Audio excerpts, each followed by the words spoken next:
Glória a Deus. Vamos, irmãos, para a nossa primeira ministração nesta tarde, convidando o pastor Erivaldo de Jesus, estará nos transmitindo a santa palavra de Deus.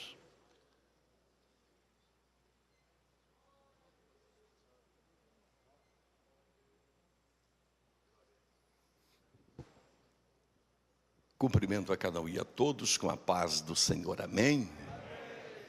Somos gratos a Deus por estarmos aqui reunidos nesta tarde, mais uma vez para aprendermos a palavra de Deus, após uma manhã abençoada, em que tivemos mensagens poderosas, em que Deus usou seus servos de uma maneira especial.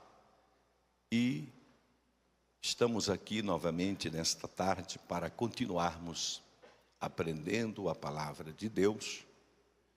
E agradeço a Deus por esta rica oportunidade, ao meu pastor presidente, pastor José Wellington Bezerra da Costa, por esta rica oportunidade, ao pastor José Wellington Júnior, nosso presidente da CGADB, e agradeço a Deus pela vida do pastor Veiga, que está na condução desse culto, e a todos os demais pastores, presidentes de campo, homens de Deus, que estão aqui à minha retaguarda, pregadores da palavra de Deus. Que Deus possa continuar abençoando o vosso ministério.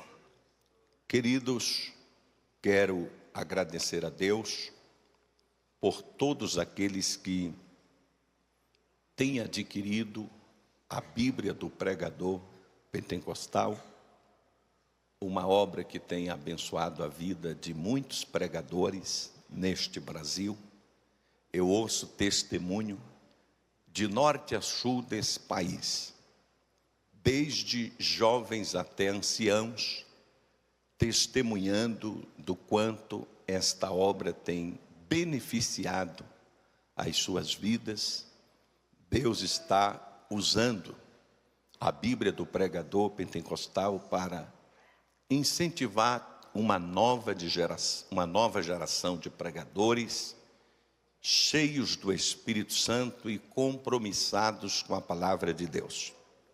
E dizer para vocês que agora no segundo semestre nós teremos mais uma novidade, já vão se preparando, será lançada a Bíblia do Pregador Pentecostal na Nova Almeida atualizada, que é uma nova versão atualizada da revista e atualizada que foi lançada pela Sociedade Bíblica do Brasil, inclusive também aprovada em nossa convenção em Belém, como versão oficial também da CGADB, ao lado da Almeida Revista e Corrigida. Então, ela vai vir com os sermões atualizados, de acordo com a nova linguagem, numa linguagem muito acessível. Eu acredito que os irmãos vão amar esta versão, principalmente se você abrir ela ao lado da Almeida Revista Corrigida. Com certeza você vai compreender muitos textos da Corrigida com a nova Almeida atualizada do lado, comparando uma versão com a outra e trazendo então para você o conhecimento. Ela veio numa linguagem tão acessível que vocês vão perceber que não vai precisar nem dicionário para consultar as palavras, porque ela fala a sua língua. E, além dos sermões atualizados, ela vai vir também com um manual de cerimônias, trazendo para vocês, obreiros do Senhor, um norte do que deve se fazer em cada tipo de cerimônia. Eu sei que vocês já têm esse material, mas é bom ter um material mais abrangente, mais atualizado, para você assim aperfeiçoar mais ainda o seu ministério. Queridos, eu gostaria que vocês abrissem suas Bíblias comigo agora na segunda epístola do apóstolo Pedro, capítulo 3, e o versículo 18, um texto bastante conhecido da palavra de Deus.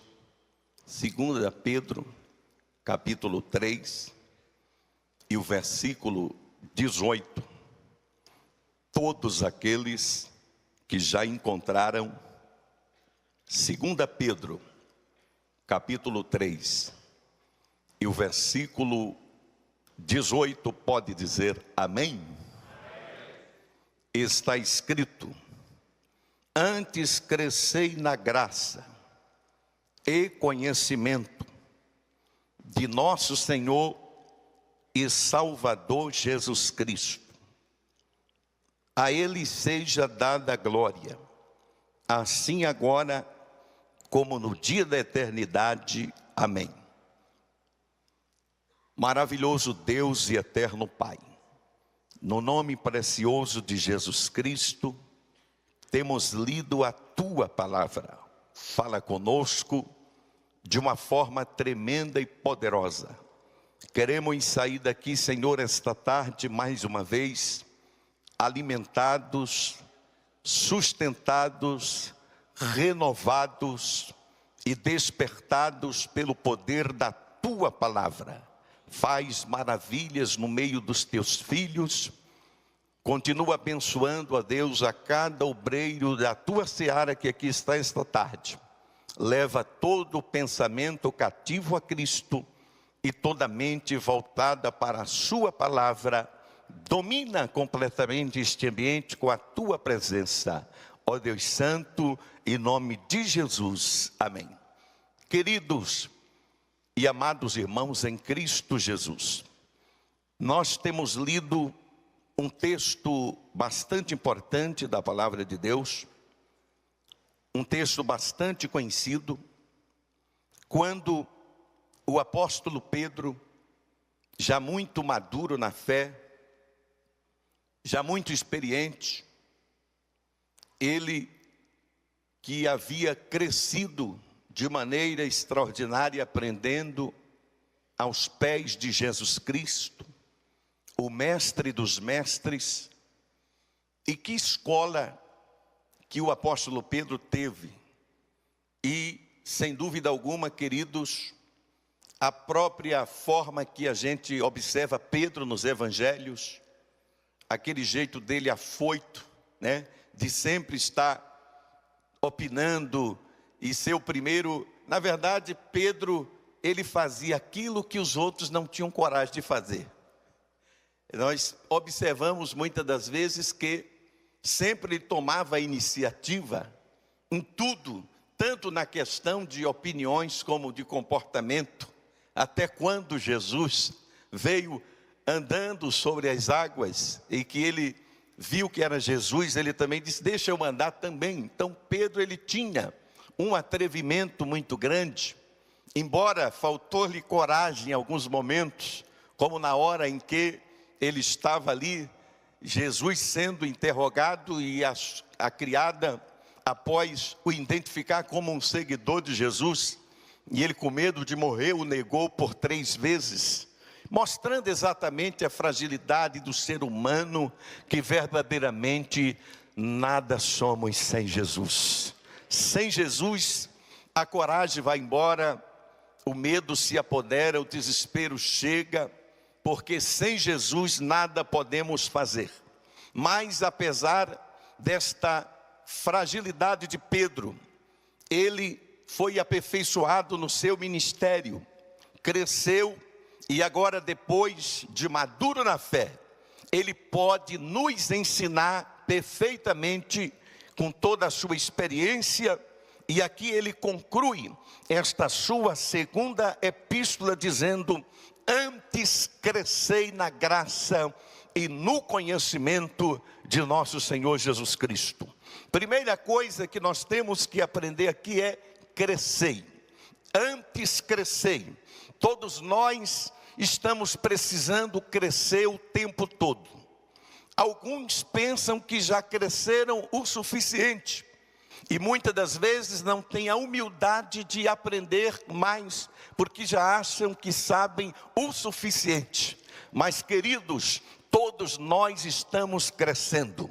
Eu sempre digo, queridos, que nós somos eternos alunos, nós nunca nos formamos, porque nós estamos sempre aprendendo. Exatamente quando nós temos a humildade de reconhecer que não sabemos tudo e que estamos ainda em crescimento, eu tenho a convicção que Deus nos abençoa muito mais e nós prossigamos o nosso ministério de uma maneira vitoriosa. Sempre estamos crescendo. E eu digo para os irmãos com toda sinceridade, se existe uma coisa que eu tenho prazer, é de ouvir os meus companheiros.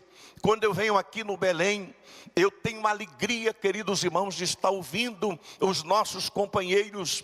Quando nós viemos aqui no Belém, nós nem viemos pensando que vamos falar, porque tem tantas pessoas capacitadas aqui para falar, para Deus usar, que é até pretensão nossa pensar que venhamos aqui com o objetivo de falar. Não, queridos, nós viemos aqui com o objetivo de aprender, mas se nos for dar a oportunidade para ensinar, nós ensinaremos aquilo que aqui mesmo já temos aprendido, porque aqui nós temos crescido na graça e no conhecimento de nosso Senhor Jesus Cristo. E às terça-feiras, nos cultos de ensino, nós estamos aqui aprendendo aos pés de Gamaliel.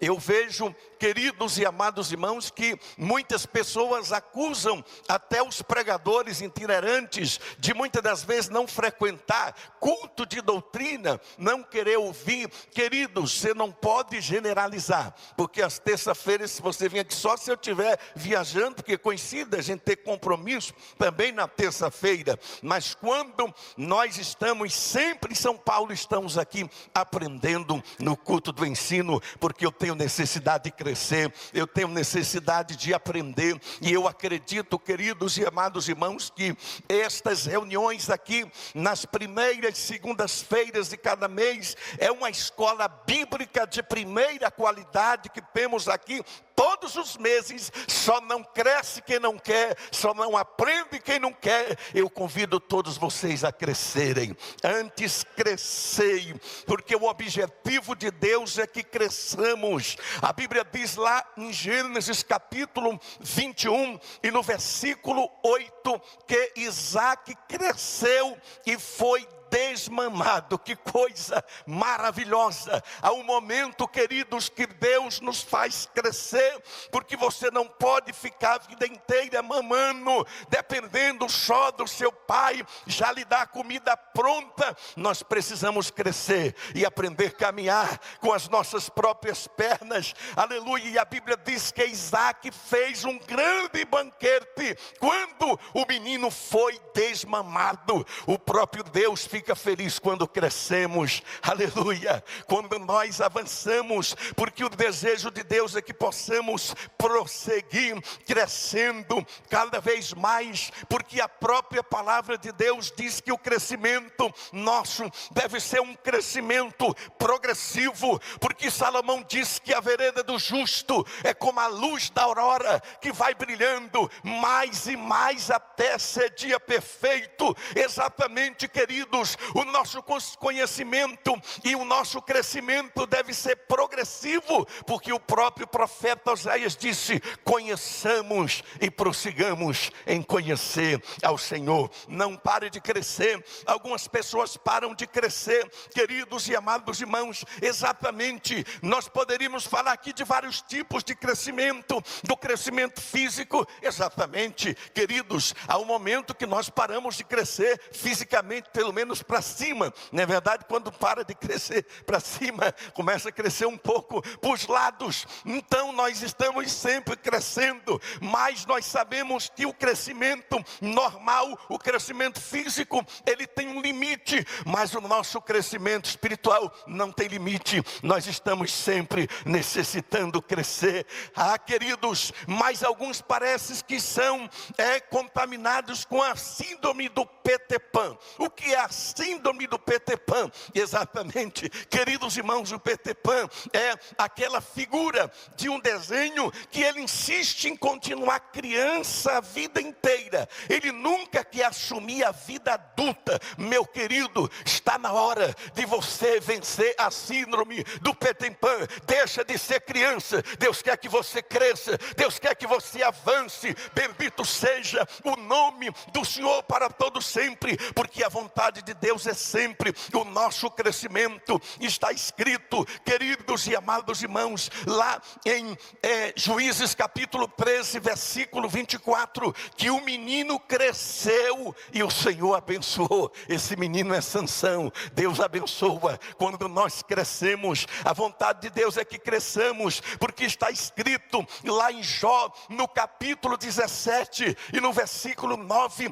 que o justo contudo segue o seu caminho, e o puro de mãos vai crescendo mais e mais em força. O objetivo de Deus é que você cresça mais ainda do que o que você possa imaginar, porque está escrito em Jó, no capítulo 8, no versículo de número 5 em diante: mas se tu buscares a Deus de madrugada e ao Todo-Poderoso pedires misericórdia, se fores puro e reto, Ele sem demora despertará em teu favor e restaurará a justiça da tua morada, e o teu último estado crescerá sobremaneira. Deus quer que você cresça além do que o que você possa imaginar, porque está escrito no Salmo 92 e no versículo 12, que o justo florescerá como a palmeira, crescerá como o cedro no Líbano. Nos atos do nosso Deus, na velhice, ainda darão frutos, serão cheios de seiva e de verdor, para dizer que o Senhor é reto e nele não há injustiça. Salomão disse em Provérbios capítulo 9, no versículo 8: ensina ao sábio e ele se tornará mais sábio ainda. Ensina ao justo e ele crescerá em prudência. Aleluia. Está escrito lá em Lucas no capítulo 1 e no versículo 80, que o menino João Batista crescia e se fortalecia em espírito. Em Lucas 2,40 diz que o menino Jesus crescia e se fortalecia em sabedoria. Em Lucas 2,52 diz que crescia Jesus em sabedoria, em estatura e em graça diante de Deus e dos homens. Mas chega um momento que Deus te faz crescer tanto que você já passa a ter uma experiência e ao mesmo tempo uma humildade para entender que quando as pessoas chegarem a pensar que você cresceu tanto, você tenha condições de dizer, como João Batista lá em João 3,30, que ele cresça e eu diminua. Aleluia. Nós temos que ter essa humildade de pensar, queridos e amados irmãos, que nós estamos sempre necessitando crescer. E quando alguém pensar que você já é grande, olha, em nome de Jesus Cristo, transfira a glória para quem é verdadeiramente grande. Aleluia. Só tem um grande, e este grande é Jesus Cristo. O propósito de Deus é que cresçamos, é que a sua palavra cresça em nós, porque está escrito em Atos no capítulo 12 e versículo 24, que a palavra do Senhor crescia e se multiplicava. Em Atos 19, 20 diz que a palavra do Senhor crescia e prevalecia poderosamente. Em 1 Coríntios capítulo 3, nos versículos 6 e 7, Paulo disse: eu plantei, Apolo regou, mas Deus deu o crescimento. Nem o que planta é alguma coisa, nem o que rega, mas Deus que dá o crescimento. Está escrito em 2 Coríntios capítulo 10 e no versículo 15, Paulo desejava que os coríntios crescessem na fé. E em Efésios 4:5 ele disse: cresçamos em tudo naquele que é o cabeça, Cristo. Aleluia. E Paulo ainda fala em Colossenses no capítulo 1 e versículo de número 9 e 10, que devemos crescer no pleno conhecimento daquele que nos criou e frutificar em toda boa obra. E em 2 Pedro 3:18, antes crescei na graça e no conhecimento de nosso Senhor Jesus Cristo. Oh, aleluia. Coloque sua mão bem levemente na mão do ombro do seu irmão e diga para ele: não pare de crescer. Aleluia. Não pare de crescer. Não estacione. Continue crescendo. Continue avançando. Continue prosperando, porque Deus é contigo. Deus está falando com pessoas aqui nesta tarde que você acha que já cresceu a um certo limite, que não tem como ir mais. Em nome de Jesus, meu querido, Deus ainda tem muito mais para você. Não pare de crescer, continue crescendo mais, continue avançando mais. Mas nós temos que crescer em crer. Queridos irmãos, Pedro diz: antes crescei na graça. Sim, queridos irmãos, é a primeira recomendação, crescer na graça. O que é crescimento na graça? Queridos e amados irmãos, olha, se nós fôssemos buscar uma definição de graça, não existe uma só definição de graça, porque a graça é um tema extraordinariamente profundo nas Escrituras. É um tema, queridos e amados irmãos, tão profundo que por mais que você venha pesquisar tudo sobre graça, você ainda não terá condições de aprender tudo sobre graça. Exatamente, queridos e amados irmãos, a definição clássica de graça é favor imerecido. Sim, queridos irmãos, mas graça é muito mais do que favor imerecido. A graça, queridos irmãos, está associada a bondade de Deus em sua extensão maior, em sua extensão ampla, em seu amor inexplicável, de maneira, queridos e amados irmãos, que o que é que leva Deus a usar uma pessoa que no seu critério, no seu currículo, aquela pessoa não tinha a mínima condição de ser usada, não tinha o mínimo pré-requisito nem de fazer parte do ministério, mas de repente Deus resolve usar aquela pessoa de uma maneira especial, porque graça não tem explicação. Aleluia. Exatamente, queridos e amados irmãos, existem vários tipos de graça. Por exemplo, existe a graça comum. A graça comum é aquela graça que alcança a todos. A graça comum alcança até os que não são crentes. Não precisa ser crente para alcançar a graça comum. E existem tantas pessoas talentosas aí fora que eles alcançaram a graça comum. Exatamente, queridos irmãos, até na área do esporte, uma pessoa que joga muito bola, né? Existem aqueles que são acima da média, os chamados de craques do futebol, pessoas que nasceram para aquele talento, nasceu revestido desse talento. Outros são muito bons na natação, são acima da média dos demais. Outros tocam violão de uma maneira encantadora. Outros são guitarristas de primeira linha, exatamente, cada um na sua modalidade. E essas pessoas não precisam ser crentes para ter esse talento. É a graça comum que os alcançou, mesmo quando eles não reconhecem que é Deus que deu a graça, mas Deus ainda assim, sabendo da ingratidão do ser humano, Ele não deixa de dar graça. Ele não deixa de fazer o sol nascer sobre justos e injustos, e não deixa de fazer que a chuva molhe os justo e o injusto. A mesma chuva que Deus manda molha a horta do justo e do injusto. Isso é graça comum, é uma graça que alcança a todas as pessoas. Mas existe um segundo tipo de graça, é a graça salvadora. Essa é para poucos, essa é privilégio dos que crê. Aleluia, é esta graça maravilhosa em que Paulo disse: pela graça sois salvo. Isto não vem de vós, é dom de Deus. Quantos já foram aqui alcançados por esta graça? Oh, aleluia, bendito seja o nome do Senhor para sempre. Mas existe, queridos irmãos, um terceiro tipo de graça, e a graça como um dom. É exatamente a própria palavra graça no grego, charis ou charismata, exatamente fala de dons, de talentos, de presentes. São aquelas pessoas que na igreja Deus dá uma graça especial para cantar, uma graça especial para pregar, uma graça especial para ensinar, uma graça especial para pastorear, uma graça especial para administrar, uma graça especial para tocar. Exatamente, queridos e amados irmãos, são os dons da graça. E eu tenho a plena convicção que Deus tem distribuído esses dons gloriosos para a igreja, que Paulo chega até dizer que nós temos diferentes dons segundo a graça. Cada um aqui foi alcançado pela graça com um dom especial. Aliás, Pedro fala na sua primeira epístola, no capítulo 4 e no versículo de número 10, que nós devemos servir uns aos outros conforme o dom que recebeu. Eu fico observando, queridos irmãos, que Pedro disse conforme o dom que recebeu.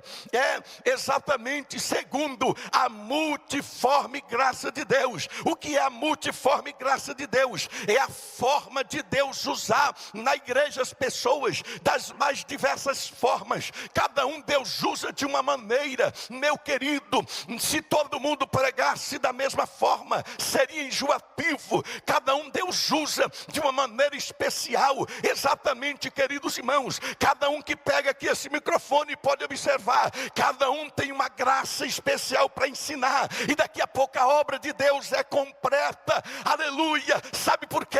Porque a multiforme graça de Deus contempla a diversidade de operações dentro da igreja. O irmão não precisa ter inveja de mim, porque Deus já deu uma ferramenta para o irmão. O irmão, eu não preciso ter inveja do irmão, porque Deus te usa desta maneira. Há uma ferramenta especial que Deus te deu. O que você precisa é melhorar, é aperfeiçoar o que Deus já te deu. Aleluia. Essa é uma palavra que Deus está falando com você nesta tarde. Oh, aleluia. Coloque a mão no ombro do seu irmão e diga para ele: aperfeiçoe o que Deus já te deu. Melhore o que Deus já te deu. Deus já te deu o dom. Melhore, aperfeiçoe. Quem sabe o dom está já dentro de você, mas você está enterrando. Teve um momento na vida de Timóteo que Deus tinha confirmado tantos dons, tantas profecias, através da imposição de mãos do presbitério, mas parece que Timóteo não decolava, parece que não ia. A timidez, eu não sei o que acontecia. E Paulo escreveu várias vezes. Uma delas, Paulo chegou a dizer em 2 Timóteo 1,6: olha, eu te admoesto, Timóteo, que reavives o dom de Deus que há em ti. Deus está dizendo que o dom já está em você. Você precisa reavivar este dom. E a palavra reavivar ali é um verbo grego, anasapurou, que significa faça subir com vida. Essa chama que está escondida dentro do teu coração, coloca mais lenha nesta fogueira. Reacende a chama de Deus na tua vida, Timóteo.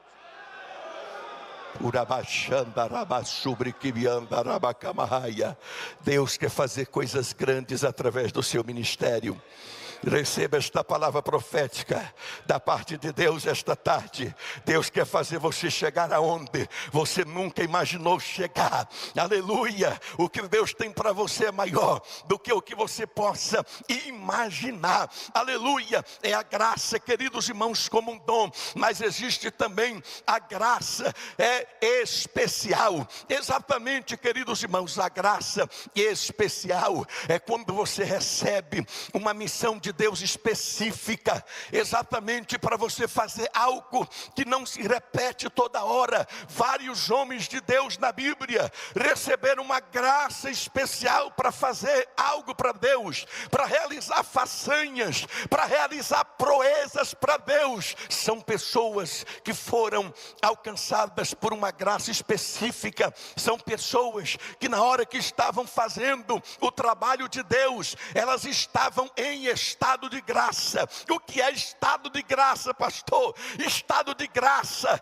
é naquele momento que você está envolvido com uma graça tão sobrenatural que você compreende que não é você que está fazendo, é as mãos do Pai que está fazendo. Não tem dia que você prega que parece que tudo flui, que você chega a dizer, olha, fulano hoje estava em estado de graça. E exatamente, queridos irmãos, mas isso não acontece toda hora, todo dia, para que você reconheça que você é limitado, que quem faz é Ele, que a glória é dEle. Porque se todas as vezes que você pregar, meu queridos irmãos, você fazer chover fogo do céu, se toda hora você mandar o mar vermelho, e o mar vermelho se abrir, se toda hora você mandar Jordão abrir, e o Jordão se abrir, se toda hora você dá ordem ao sol, e o sol obedecer, daqui a pouco você vai pensar que é Deus, você vai pensar que é divino. Mas exatamente tem dia que Deus resolve abrir o céu e operar de uma maneira tão extraordinária, que você pregou igual gente grande, e você pensa que vai acontecer aquilo sempre, mas não vai acontecer. Mas se você se manter humilde nos pés dele, e buscando, ele vai fazer no mínimo.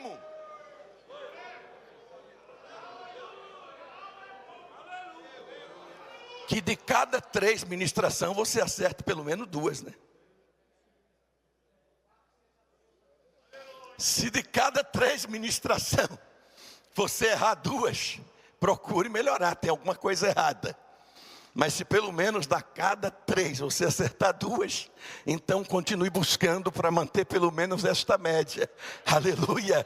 Exatamente, queridos irmãos, porque quando nós nos humilhamos, quando nós buscamos a Deus, reconhecendo que somos 100% dependentes deles, e quando nós não deixamos a vaidade entrar no nosso coração, queridos irmãos, Deus vai continuar nos prosperando. Se prepare, aleluia, Deus vai fazer que você chegue nos lugares mais altos da montanha, se você se manter humilde. Aleluia, bendito seja o nome do Senhor, reconhecendo que a glória é somente dele. Você terá um ministério longo, próspero e duradouro. Aleluia, bendito seja o nome do Senhor para todo sempre. Mas reconheça que não é você, mas é a graça de Deus que opera em você. Teve um momento, queridos irmãos, que Paulo estava, queridos irmãos, tão sendo usado por Deus, tão abençoado por Deus,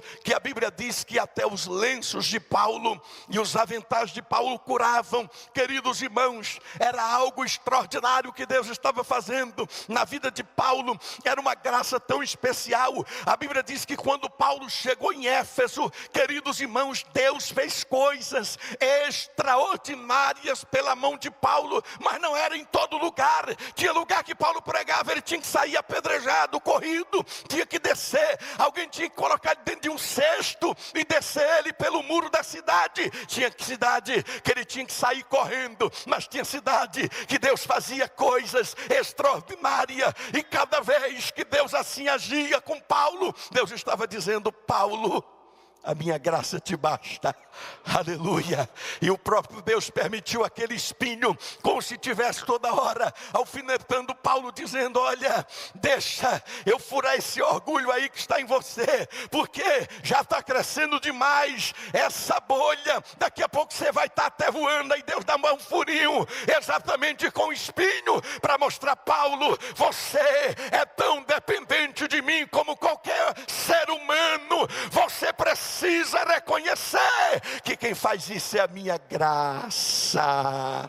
Oh, aleluia, é a graça especial de Deus, aleluia, que faz coisas extraordinárias através do nosso ministério. Mas nós estamos sempre precisando crescer nesta graça, e você vai crescer nesta graça, você vai continuar avançando nesta graça, porque a Bíblia fala, queridos irmãos, exatamente lá em João, no capítulo 1 e no versículo de número 16, que nós recebemos da sua plenitude, graça sobre graça. Em João capítulo 1, 17, está escrito que a lei veio por intermédio de Moisés, mas a graça e a verdade veio por intermédio de Jesus Cristo. Em Atos capítulo 4, versículo 33, está escrito que com grande poder os apóstolos davam testemunho da ressurreição do Senhor Jesus Cristo. Mas por que isso? Porque o texto diz, porque neles havia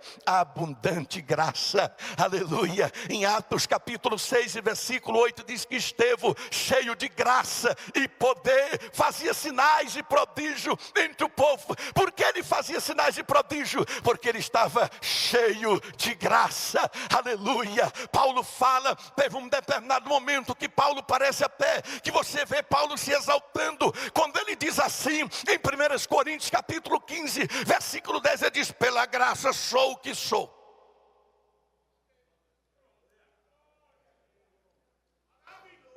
Daqui a pouco está Paulo gemendo nos pés do Senhor, clamando misericórdia.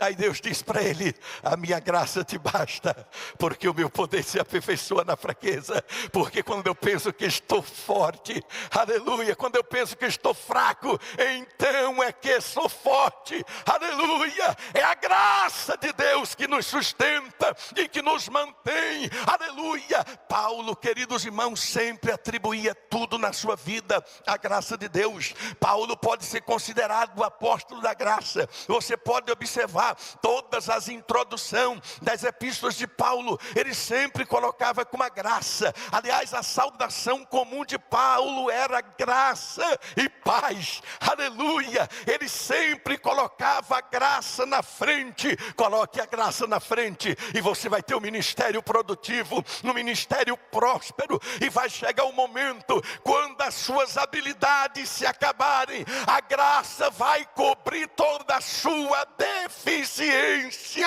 aleluia. Bendito seja o nome do Senhor para sempre. Mas queridos, nós não podemos crescer somente na graça, aleluia. A graça, queridos irmãos, é como aquele óleo que exatamente você precisa operar uma máquina, mas parece que a máquina está precisando que coloque algum óleo para ela funcionar. De repente está meio enferrujada, é como aquela fechadura que você precisa abrir e a chave não quer virar, e você tem que colocar só um pouquinho de óleo para que ela possa funcionar. Exatamente da mesma forma é a graça. A graça é aquele óleo que está faltando para a coisa engrenar, para a coisa fluir no teu ministério, aleluia. E a graça se busca de joelho, a graça se busca com oração. Bendito seja o nome do Senhor para sempre. Mas nós temos também que crescer no conhecimento.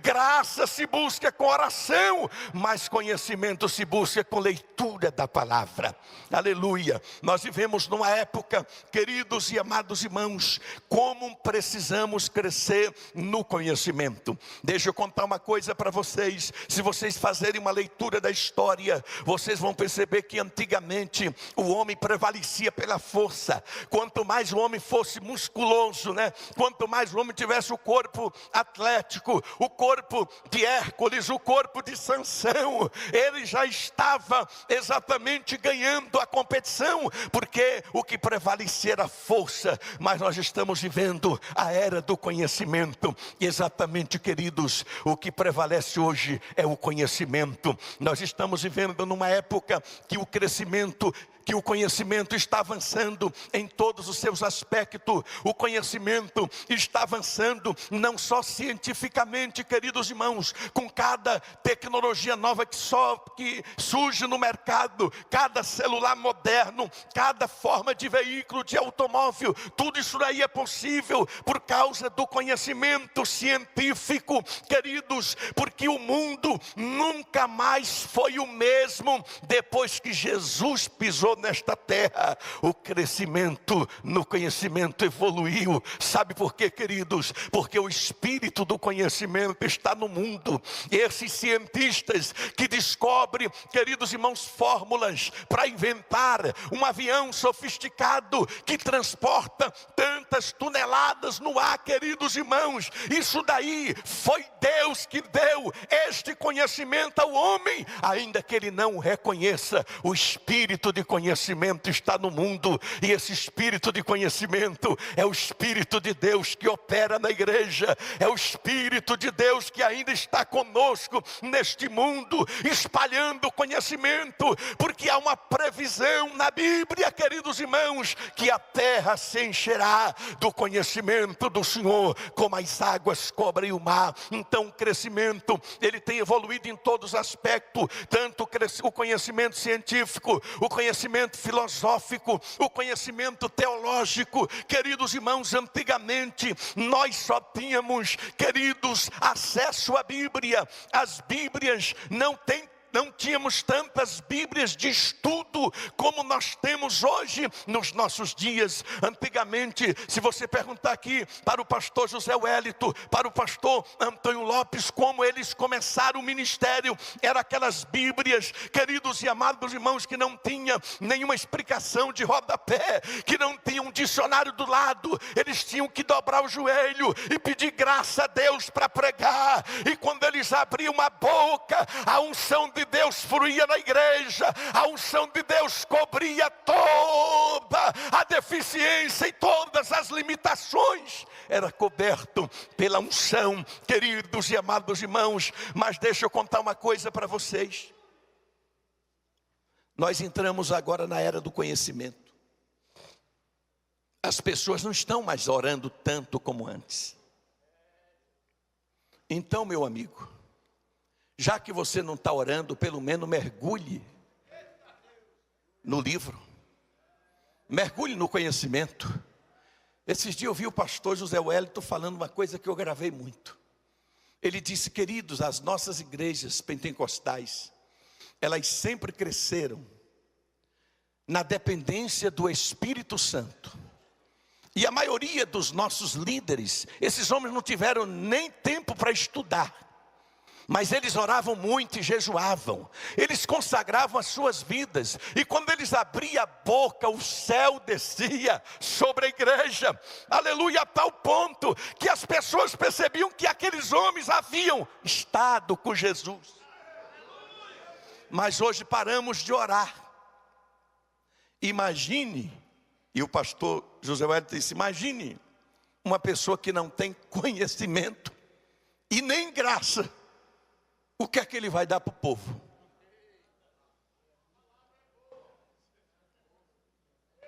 Muitas igrejas aí tradicionais que não têm o Pentecoste, mas tem um conhecimento, então pelo menos tem alguma coisa para dar para o povo. Tem escola, tem estudos, mas o homem sem conhecimento, sem graça, o que é que ele vai dar para o povo? Nós vivemos numa época em que Deus está colocando à disposição de todos o conhecimento, queridos irmãos.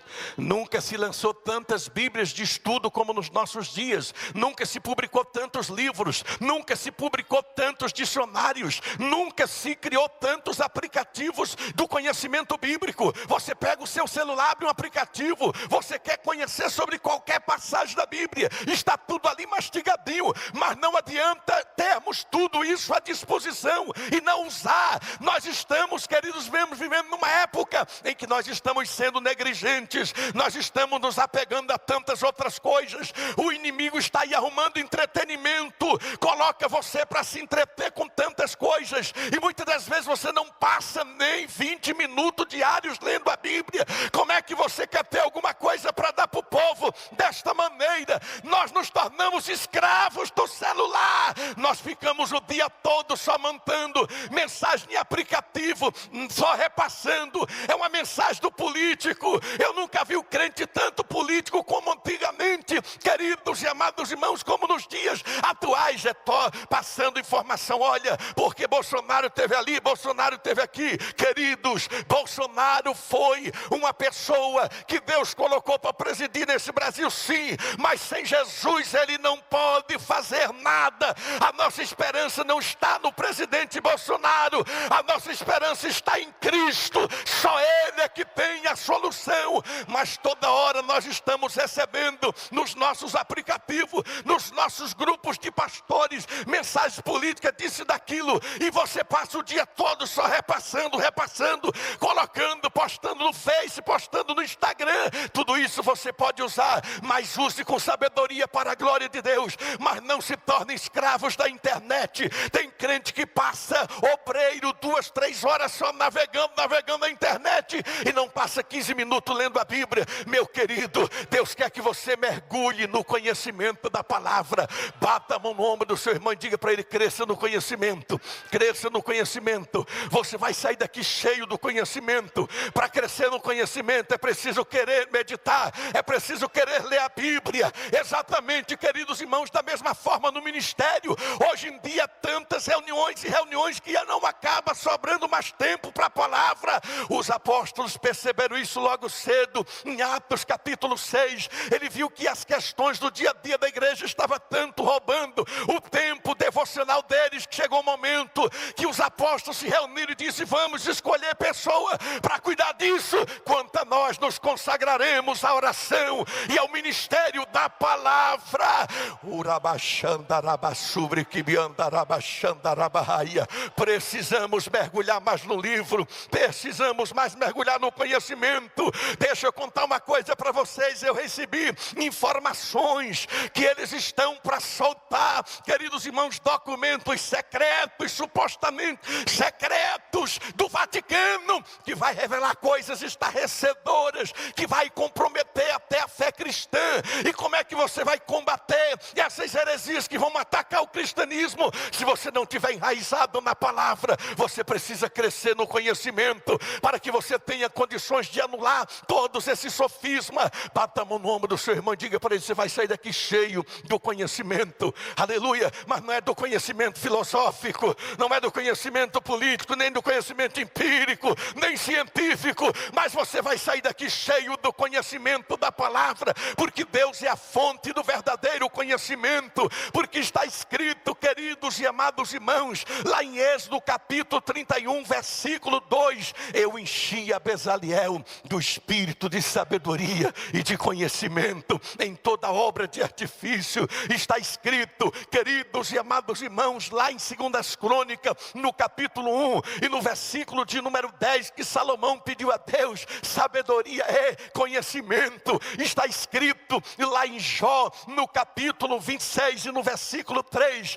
ao Criador atribuirei o conhecimento, porque Ele é a fonte do verdadeiro conhecimento. Está escrito lá em Provérbios, no capítulo 9, no versículo 10, que o temor do Senhor é o princípio da sabedoria, e o conhecimento do santo é prudência. Está escrito em Provérbios capítulo 3, versículo de número 16: feliz o homem que adquire o conhecimento. Em Provérbios 11, 9 diz que os justos são libertados pelo conhecimento. Está escrito lá em Eclesiastes capítulo 2, versículo 26, que a homem que lhe agrada, Deus dá prazer, conhecimento e sabedoria. Está escrito lá em Isaías capítulo 11, versículo 2, que sobre o Messias repousará o Espírito do Senhor, o Espírito de sabedoria, o Espírito de inteligência, o Espírito de conselho,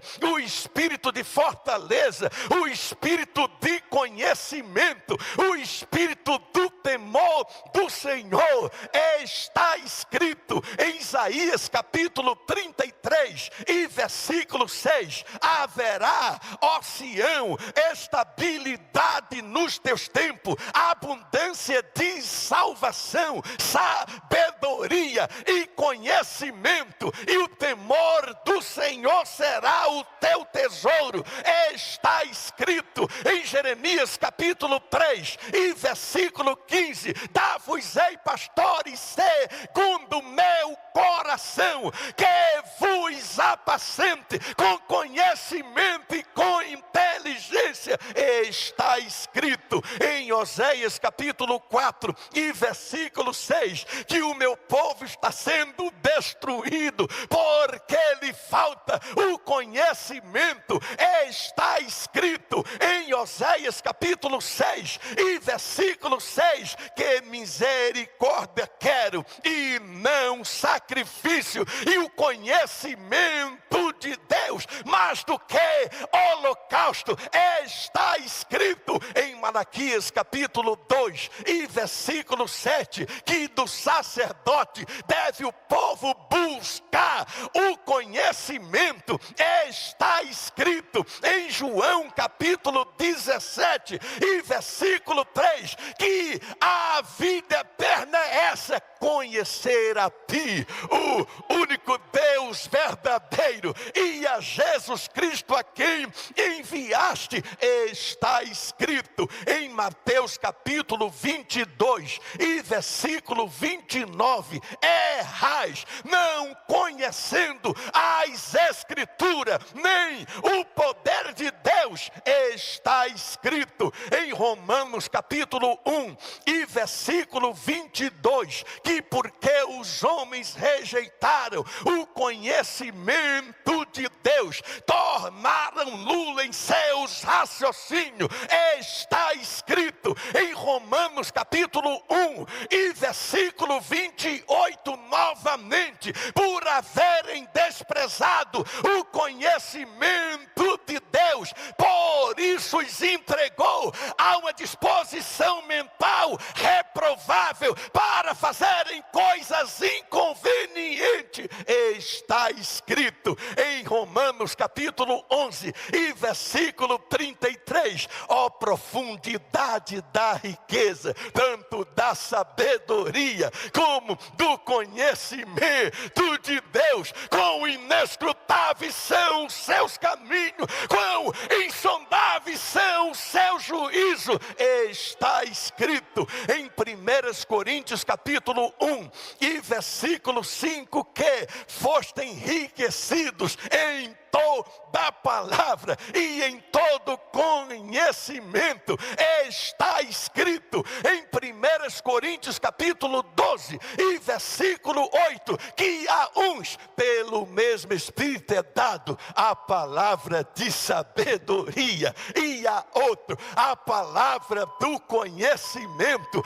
Está escrito em 2 Coríntios capítulo 2 e versículo 14: graças porém a Deus que em Cristo sempre nos conduz em triunfo, e por meio de nós difunde em todo lugar o seu conhecimento.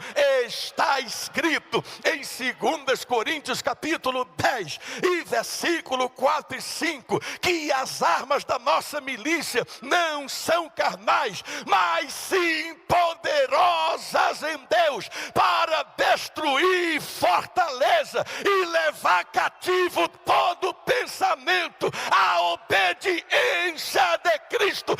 Está escrito em Efésios capítulo 1 e versículo 17 que o Pai da glória vos conceda espírito de sabedoria e de revelação no pleno conhecimento de Cristo. Está escrito em Colossenses capítulo 2 e versículo 2 e 3 que devemos ser enriquecidos da plenitude do conhecimento do mistério que é Cristo, em quem estão escondidos todos vossos tesouros da sabedoria e do conhecimento. Está escrito em 2 Pedro capítulo 1 e versículo 5, que devemos associar com a fé a virtude, com a virtude o conhecimento, com o conhecimento a temperança, com uma temperança piedade, com uma piedade a fraternidade, com a fraternidade o amor. Está escrito em 2 Pedro capítulo 3 e versículo 18: antes crescei na graça e no conhecimento de nosso Senhor e Salvador Jesus Cristo. E para concluir, 1 João capítulo 2 e versículo 20, que vós possuís a unção do Santo e todos tendes conhecimento. Aleluia! Quantos podem glorificar o seu nome? Levante a sua mão e adore.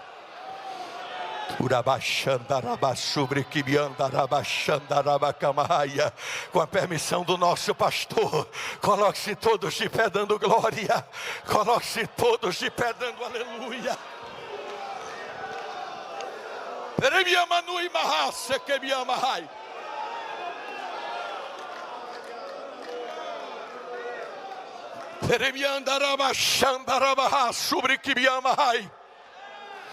Deus vai aguçar a tua mente nesta tarde.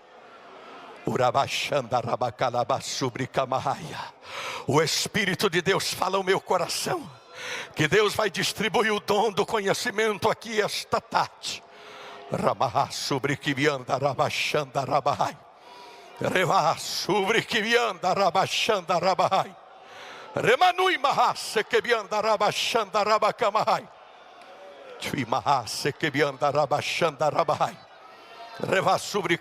Vem cá, servo de Deus. Fica aqui do meu lado, querido. Faz assim com a sua mão direita. Faça assim, querido, com a sua mão direita. Isso aqui não é inovação, isso aqui é bíblico. As nossas mãos transmitem unção. As nossas mãos transmitem poder. Nem você sabe o poder que tem nas suas mãos. Deus está colocando uma unção especial nessas mãos. E a partir de hoje, onde você coloca a mão, vai fruir, vai crescer, vai prosperar.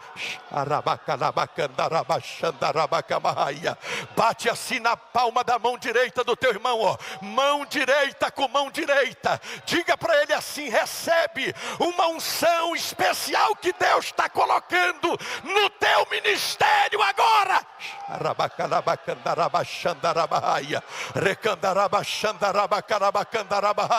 Recebe graça para pregar, recebe unção para pregar, recebe a palavra do conhecimento agora. Sente-se um minutinho dando glória. Sente-se um minutinho dando glória.